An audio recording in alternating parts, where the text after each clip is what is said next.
Hey everybody, welcome to another video. This time I am not doing a building review of a building that I've already made. For this video I'll actually be building on camera during the contest. What you can see behind me is the plot, what I've already built.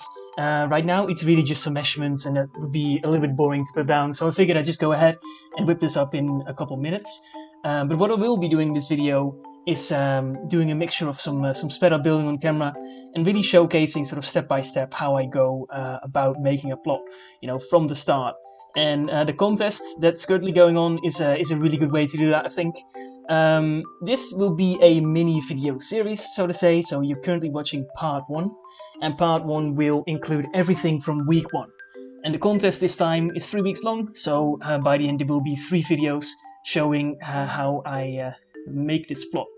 Right now it doesn't really look like anything yet, but I promise you by the end it will be a pretty cool looking plot. I've got some cool ideas that I want to do for it. But I'm not actually going to reveal just yet what I'll be making. I think that should become a little bit more clear during the video, hopefully.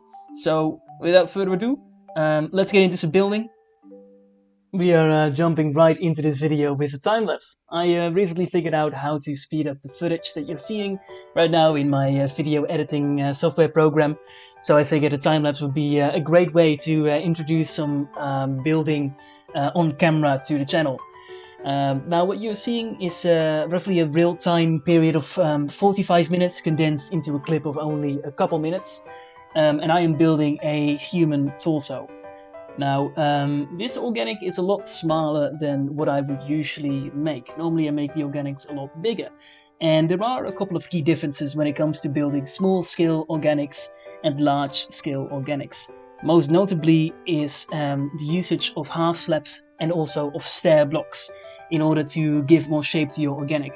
Now, with a very large organic, I wouldn't bother. I wouldn't bother with putting stairs and slabs everywhere, simply because I use a lot of world editing tools, like the melt brush or the lift brush, and copy and paste as well when rotating.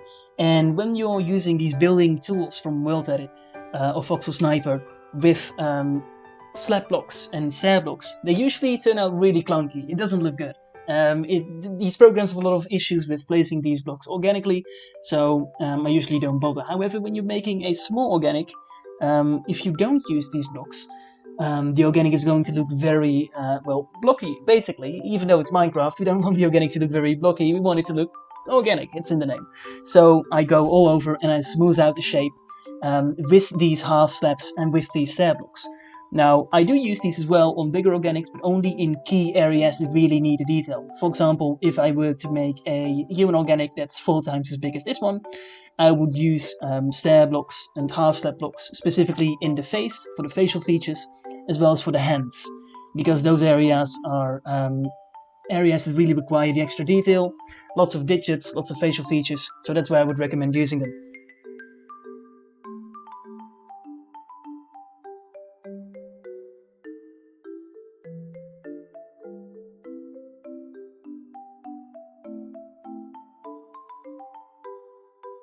And here we are. This is what I have so far when it comes to the human organic. Now, as you can see, I tweaked the shape a little bit. I made her lean slightly backwards, and her arms are meant to be splayed out, sort of like she's drowning, and she's flailing her arms around wildly, trying to get the attention from a boat with some fishermen in it that I'll be building soon on this side of the plot. I added some hair. I made it so that her hair is sort of floating on the surface of the water. Eventually, when I add in the waves, I will make sure that the hair is actually stuck to the waves a little bit better, but just for the visualization at the moment, she will have sort of like long flowing hair flowing around her, like that. The face is pretty simple. I might tweak this a little bit because it's not incredibly believable, but it doesn't really need to be, and you'll eventually find out later in the video why that is. If the shape is a little bit clunky in some places, that's completely fine actually. She doesn't need to be completely 100% realistically human, as you will find out later. I know that's slightly ominous, but just keep watching the video, it will make sense soon. Also, you might notice that I didn't need legs. And that is also for the same reason that she doesn't need to look 100% human, just convincingly human, so to say. Day 2 started with building a ship. I am basing this ship off Polynesian boats that I've seen. If you've seen the film Moana, then you probably already know what I'm talking about. They're basically very long canoes with flotation devices on each side of the main body of the canoe in order to give the ship a little bit more rigidity and stability when faced with rough waves. I'll also be building a couple sails that I'll put on top of the ship, so the ship can be propelled with wind power as well as a rudder. Right now I'm just placing blocks down very methodically. I'm building up the main body of the boat. However, there's not very much left to say about it, so I'll leave for now and you'll see the ship once it's finished. Hey everybody, we're here in my private world because I want to talk about rotating objects real quick. I've got these 3 little airplanes in front of me, and just try to ignore all the all the stuff in the background while I'm trying to explain this. What most people are aware of is that they can use World Edit to rotate objects. And it usually goes like this: you select 2 points around the object, you copy the objects, and then you type / rotate. And then you specify the amount of degrees that you want to rotate it by. So for example, I want to rotate this airplane 90 degrees. And then when I paste it in, you will see that it's rotated around the axis where I was standing 90 degrees. So now the airplane is facing a different direction. Now, what fewer people know is that you can not only rotate along the y-axis, you can also rotate along the x-axis and the z-axis as well. So for example, if I were to copy this airplane and then rotate it, you can specify, as you can see, 3 different types of axes along which to rotate it. So for example, I will rotate it 90 degrees along the x-axis instead of the y-axis. And now when I paste it, it is above us. So you see what I mean? Earlier the airplane flipped around us, and now it's flipping around us in a different axis. So using the second rotate axis, you can flip the airplanes upside down, and you can sort of change the angle at which their nose is facing. And then finally, I will copy the green airplane and just do the same steps, just copy it one more time, and then I'm going to rotate it 90 degrees along the Z axis. And what this is going to do is it's going to turn the airplane around its own axis. Think of it as doing a barrel roll. It will go around itself in a circle. Alright, we're back in the contest world, and here you can see the ship that I've designed so far. It is very Polynesian inspired. I've made some sails that I got from some images that I looked up, and it is still very, very simple right now. I didn't color it yet, so it's still funky colors in wool and such. And right now I'm going to rotate it. So as you remember, I rotated the airplanes along some different axes earlier, and what I'm going to do is I'm going to rotate this entire thing along 3 different axes at the same time, which is completely possible to do. So I've selected the area, the ship is now selected. I am going to copy it, and then I am going to set the area to air, because eventually we will be pasting the new ship in, and I don't want it to be plunged right through the old ship. I'm going to move up a little bit and a little bit back, and then I'm going to rotate it by 5 degrees on the y-axis, 10 degrees on the x-axis, and 20 degrees on the z-axis. And now that that's been done, I'm going to paste it back in. That's awesome. And you can see that it really looks like the ship has been caught up in a storm. It is, there's a lot of yaw to it. It's leaning all the way to one side with some waves crashing into it. I'll be building the waves later, of course. One thing I will say about the rotate command is that it leaves a lot of holes in your build. So I'm going to go in by hand, patch all of these up. That's also part of the reason why I haven't painted it yet, why I haven't added any detail blocks yet. Because as of now, it's a lot easier to clean up than if I were to do those things beforehand. So now let's rotate. I'm going to do those things, and I'll be back with you on day 3. Hey everybody, we're here in day 3, and for some reason my computer is incredibly laggy today. I will have to look at that a little bit later, so no time-lapse. I figured I'd just show you what I've done on this day of building. As you can see, I have patched up the holes in the boat, and I've also added some detailing. I've added some lights along the railing, I've added a railing. And also I'm really proud of these nettings, sort of the rope rigging that's been done in between the sails. I'm still planning on doing some more work on the ship. It's definitely not finished yet.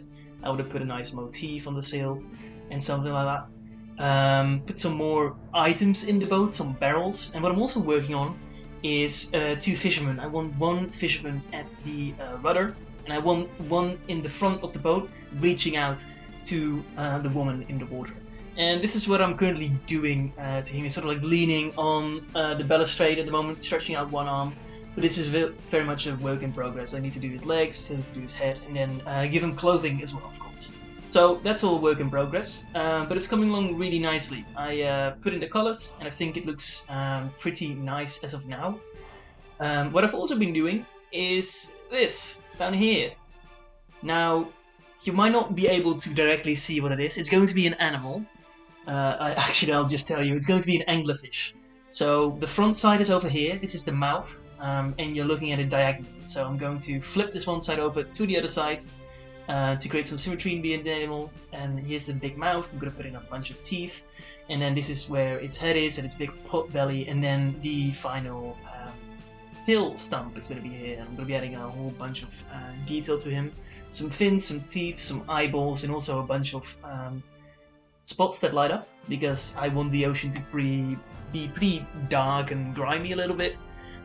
So I want him to still be visible, even though he will be among pretty dark colors in the end. And he'll be pretty dark himself as well, because that's what I think is an appropriate color scheme for that. Anyway, that's what I've been doing for day 3. I'll see you on day 4. In day 4, I decided to make the first of the fishermen in the boat. I am not completely happy with him yet. I'm going to be doing a little bit of tweaking on him. I don't really like his clothing so far, and maybe do a little bit of work on the pose as well. But the idea is that he's sort of like leaning over the barricade in order to reach out to the lady that is calling out for help. However, the real thing that I've been working on day 4 is the giant anglerfish underneath. Now, what you're seeing right now is completely placeholder blocks. I like to make the different sections of the body parts with wool, so nothing is in its final colors yet, but it does show you sort of the different sections that I've been making. And I've been adding in a lot of detailing. Especially I'm really fond of these fins that I've made. I used a bit of loft magic to make those. I also added in some eyes. As you can see, he has 5 eyes total, because the entire goal of this fish is to make it look incredibly grotesque and a little bit evil and very gross and bulgy, because he's sort of an antagonist on the plot. I'm really happy with how the shape turned out so far. Its body is split along the diagonal. However, I have been trying to make a couple of details that aren't the same on each part of the body, including the tail fin and the difference in the eye sizes and eye amounts as well, in order to make it look a little bit unique from every single side. So earlier I got the question how I make these teeth, and I figured I would just show you live on camera how to make one of these, because honestly it really takes less than a minute to make one of them. I want these to be very crooked, I want them to be very uneven, so they can be messy. As long as they look sharp and deadly, that's all that I'm after. Now, what I do is I get a base block where I want the root of the teeth to be, and then I fly out a little bit, and I want this teeth to be a little bit more horizontal, I think, compared to the other two. So I'll just go up here, a bit to the side, and then I type up 1, which is going to place a block where I am flying. Then when I get the width at X, I can connect these two, and I can make a line using the line command. I'll make it out of birch planks, and I want the girth of the line to be half a block. There we go.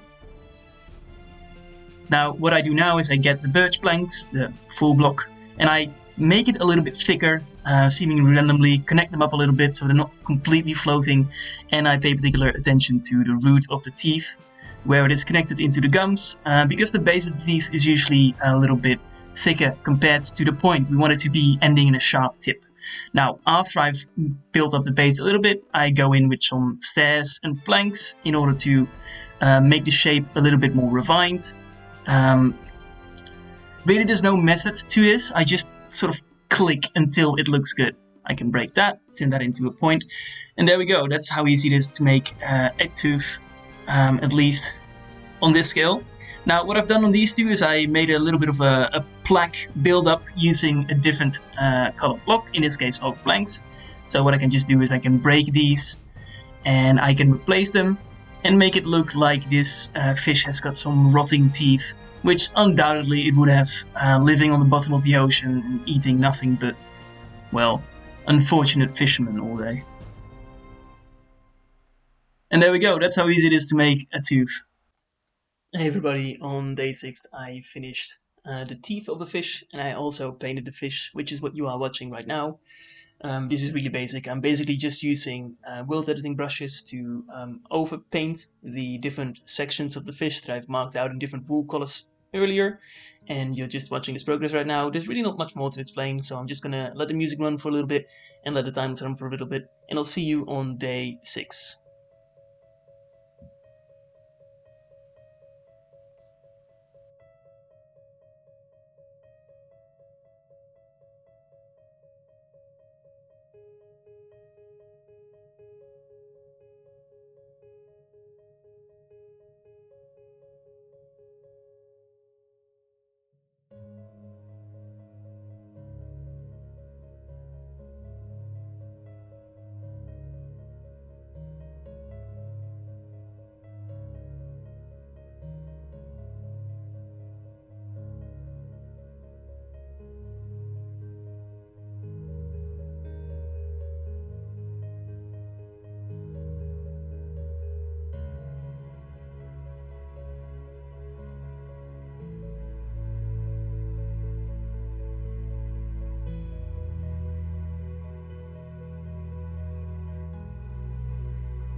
I decided to combine day 6 and day 7 because I didn't have a lot of time to build during these days, so I didn't make a lot of progress. What I did do, however, was make the ocean.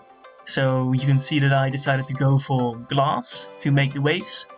And I wanted these waves to be very green. I wanted it to look a little bit dirty and mucky, so I used some green stained glass and some lime stained glass. As opposed to just using blues, as a lot of other people are doing right now.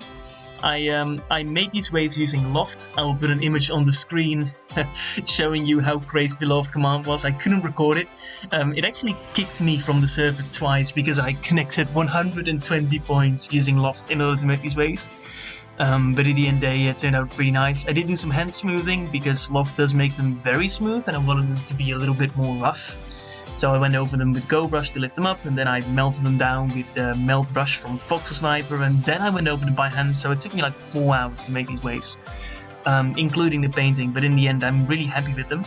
I pasted them down to the level of the sea as well, and I made some sea foam spray around the lure, as well as around the ship, where they are interacting with the particular waves. And there you go. This is the progress that I've made in 1 week. I'm really happy with it. Some highlights, I think, are the way the boat is rotated. I think that turned out particularly well. And also the way the fish is painted. I'm incredibly proud of this fish. I think it is my best organic to date. So that is very promising from the rest of the contest. Now, clearly the pot isn't done yet. I still need to make the entire environment of the fish. I want to make some rocks, some seaweed, some other smaller sea creatures swimming around.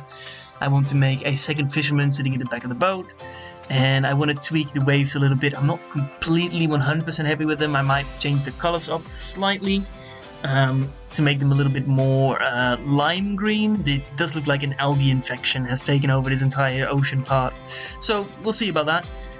Also, I've got some more surprises up my sleeve. I want to make some ruins, some sunken ruins actually, as sort of a lair of the fish. So look forward to that. But for now, this video has been over. I hope you enjoyed this more live look at building while I am designing the project. I usually change a lot of things while I am building on the project, and it's really fun seeing this take shape rather than just looking at it once I've already built it. So I really hope you enjoyed this sort of experimental video. I'm planning of putting out at least one more of these videos, and possibly even two, depending on how long it takes to put this project together. But for now, this has been it. I'll see you later, and I hope you have a nice Easter.